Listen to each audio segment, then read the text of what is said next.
turim perliuką, skidelį 124 tūkstančiai, o realybė 155 tūkstančiai mylių. Smagratis baršk, viskas nutrinta, nu žiauru. Žiauru. Ir tokių automobilių pilna. Per VIN kodą kas geriausias bairis, kad rodo tikrą ridą, viskas fiksuota gražiai.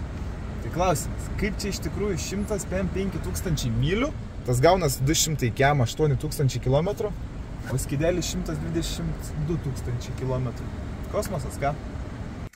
Pastaruoju metu pastebiu tokią tendenciją, jog Lietuvoje vis sunkiau nupirkti apynaują automobilį su tikra rida be rimtų kažkokių defektų. Dauguma pardavėjų tiesiai šviesiai sako, kad viskas gerai su automobiliu, bet atvažiuojam, patikrinam, nu ir ten liūdnos mišios jiems. Taigi nusprendėm jau visiškai viešai skelbti, jog galime pagal užsakymą pargabenti iš Europos automobilį. Pagrindė pirkimai vyksta Olandijoje, Belgijoje, Vokietijoje.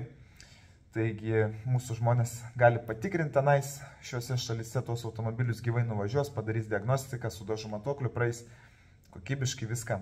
Galbūt net ir aš pats padarysiu patikrą, nes taip pat jau pradėjau važiuoti į Vokietiją.